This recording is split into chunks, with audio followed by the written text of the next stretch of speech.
Pleasant good afternoon, ladies and gentlemen. I'm Shaka.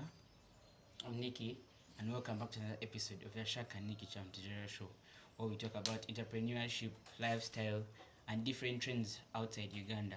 Today, I've been blessed to have another special guest all the way from Ontario, who went ahead to discover his dream and path outside Uganda. Who'd like to introduce himself? My name is Robin Magubi. So Robin, from Munyonyo to Ontario, that's a dream everyone would wish to have and discover.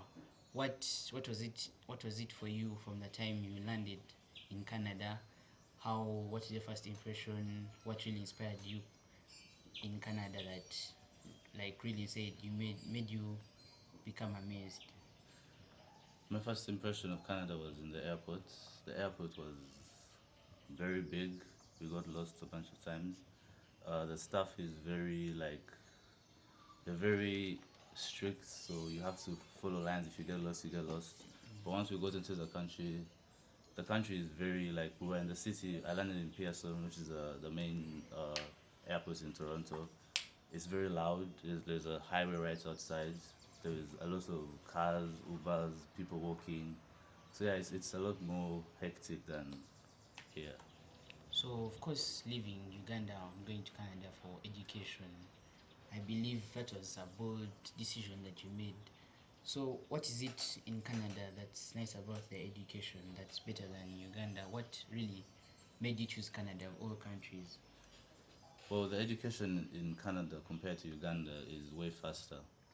You get stuff done. You get the same amount of work you're doing here in Canada, plus more, way faster. An example is the people I was studying with when I left. I've graduated college. They are still going to college, so the education is way faster. So yeah, Robin. Once again, my name is Nikki, and shout out to CEO Magazine, sponsor of this podcast. So Robin, could you tell us what inspired you to study in Canada, or it was just we just a box out like just came in out of the blue and you're like go study in Canada?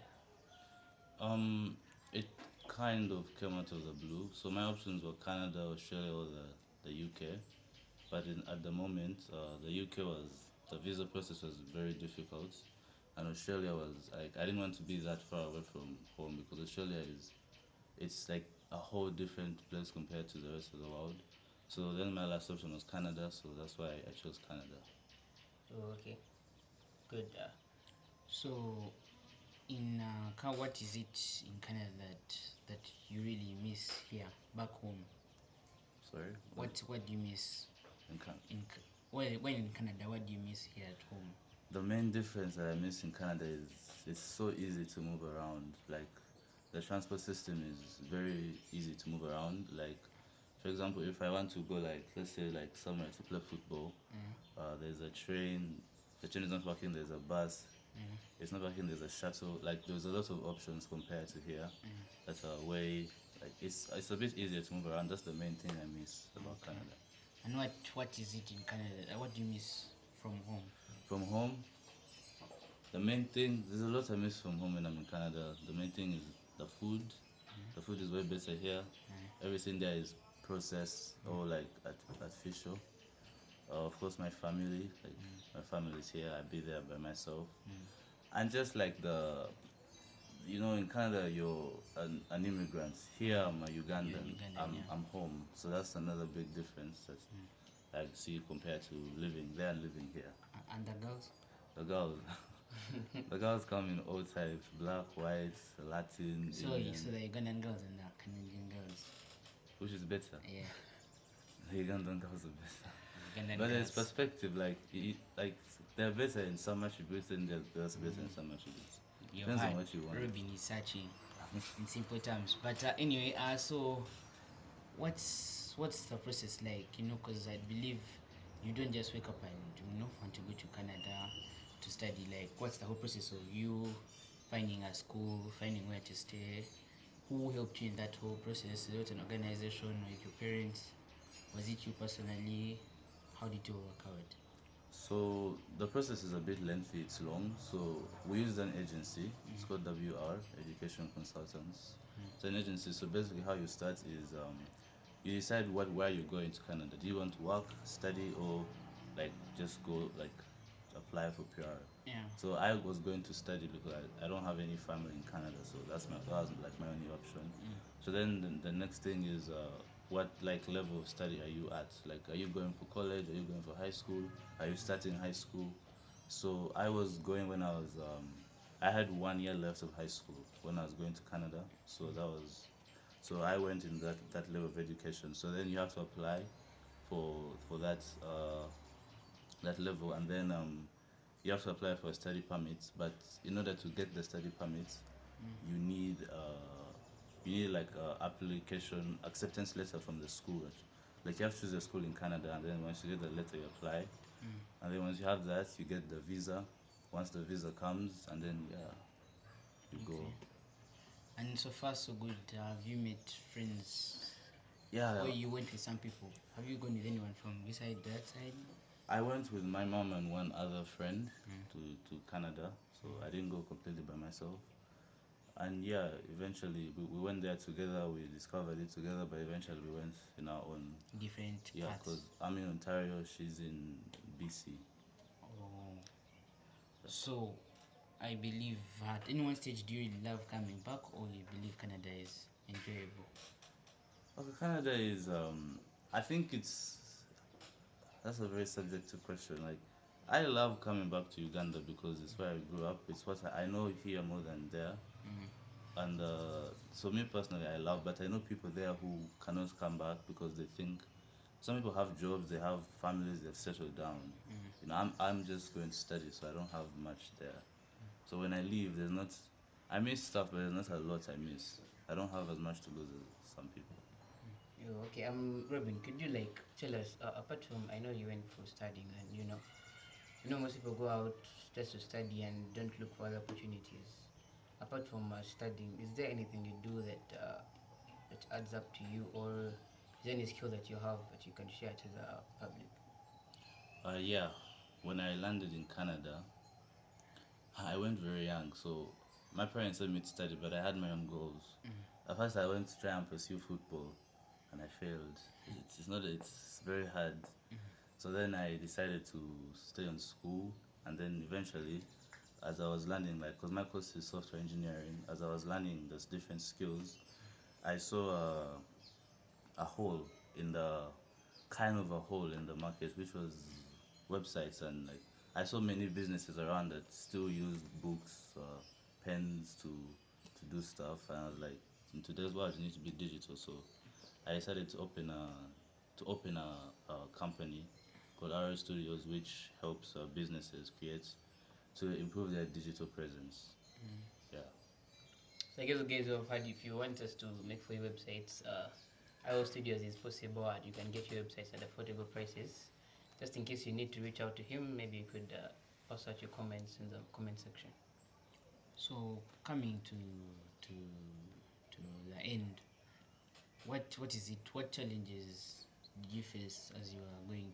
As what challenges did you and still face? I think up to now, as you're in Canada. The main challenge is the culture difference, like the culture. Okay, it depends on the people you meet there. I met a lot of white Canadian people, so there was always a cultural difference. Like, there was stuff they found funny I didn't find funny. There was stuff they found interesting that I found interesting they didn't find interesting. So that was the biggest challenge, just the cultural shock. The culture is very different here compared to there.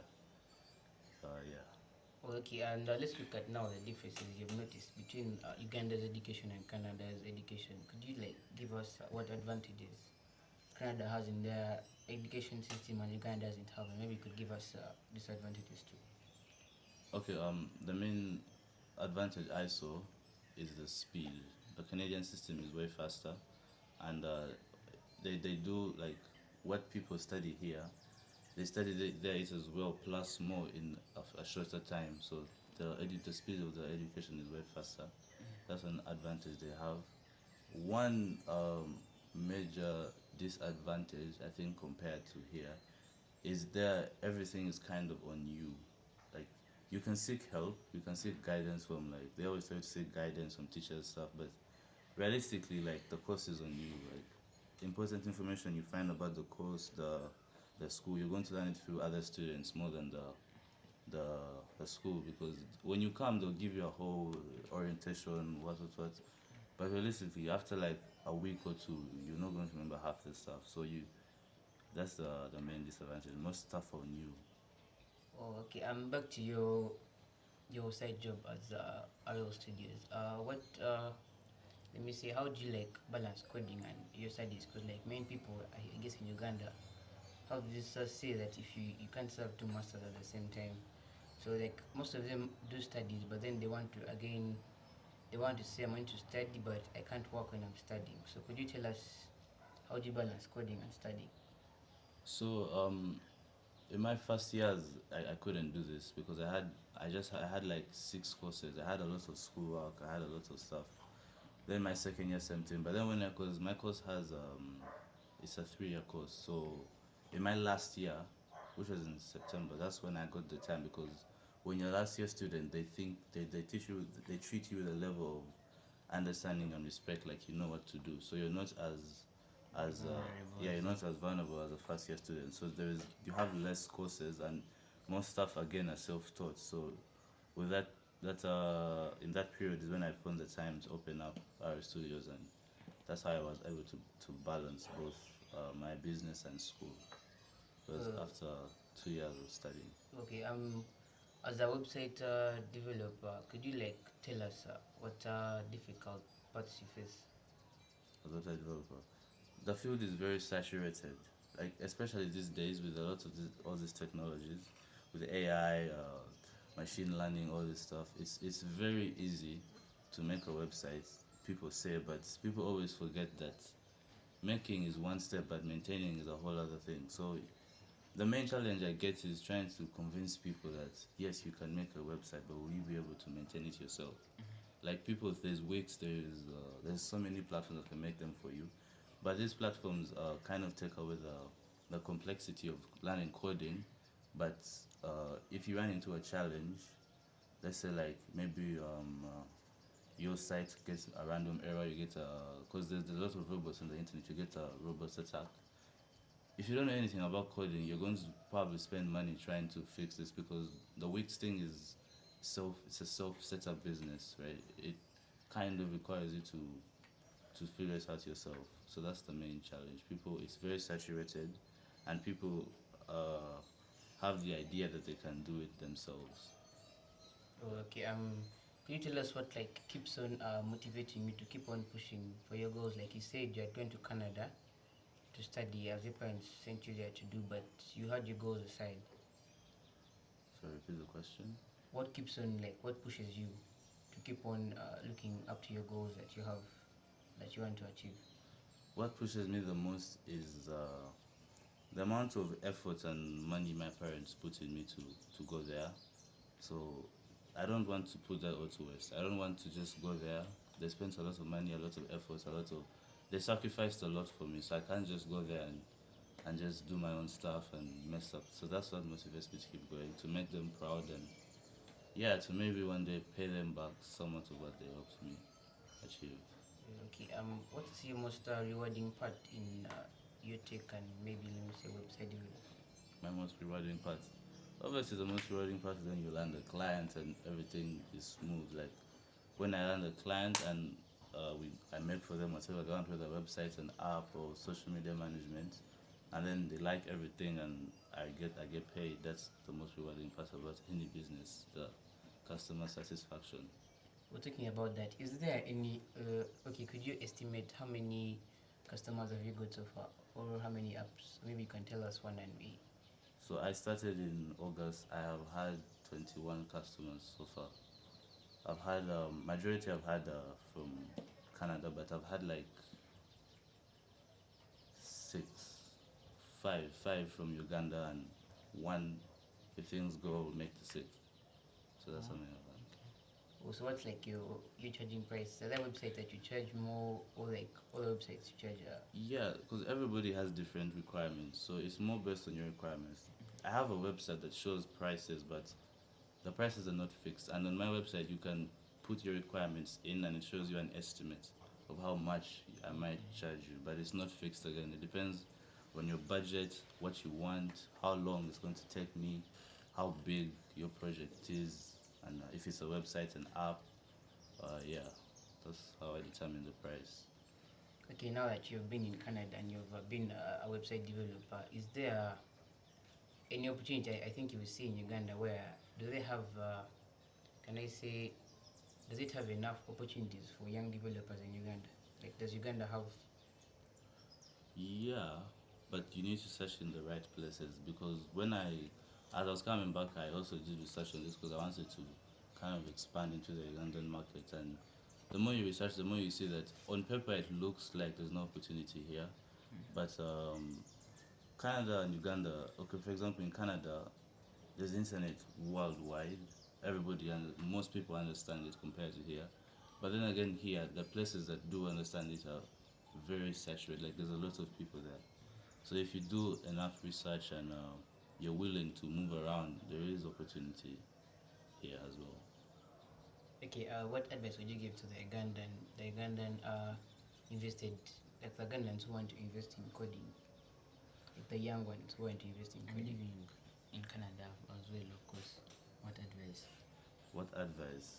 The main advice I'll tell you is don't just find an easy way. There is no easy way in coding or living abroad in Canada, especially because from the people I go with, they always prompt to like go to find the easiest option. But okay, it depends on the person's goals. But the easiest option is usually the hardest option actually because it means everybody's going there. So my main advice would be just if it's hard, it's not going to be hard forever because as you do stuff, you get an experience, you get an understanding. Then over time, stuff gets a lot easier. So, yeah. Okay. One of my questions I've always been wanting to ask. How do you see yourself in maybe let me say next 5 years, next 10, next 20? Hopefully, I see myself expanding our studios, expanding more branches. I want to make it across East Africa. So hopefully, in the next 5 years, I see that happening. Okay, I guess you guys have heard from Robin about his coding. Can I say website developing? For those who want to learn, I guess maybe you could reach out to him. Those who want to uh, get websites and stop using books and pens, as he has said, maybe you could give us a comment and tell us you want to learn. We can get you up to him. I don't know if I have to say anything more, but I want to ask you something. Maybe Regan could add on. What's your final message to people who want to go out but don't want to? People want to study in outside country, but they don't want to. Like they want to use the easier ways, like things like wanting to pass through the system without having to do hard work.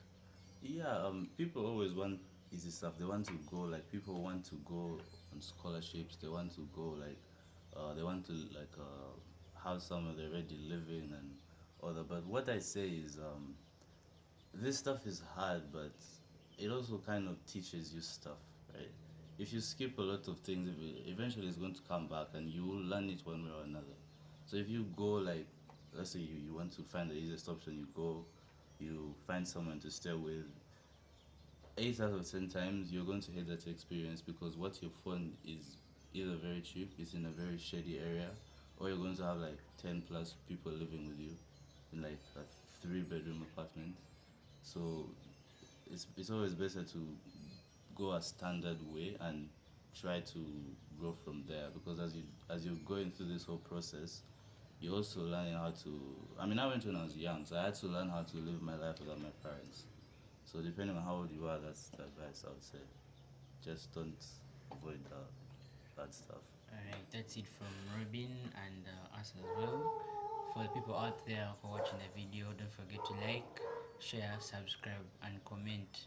Oh, and also as well, if you feel like you want to share something about what you have studied or what you've learned, you have been abroad anywhere and you want to share, please feel free to share your views in the comment section below, and we shall reach out to you.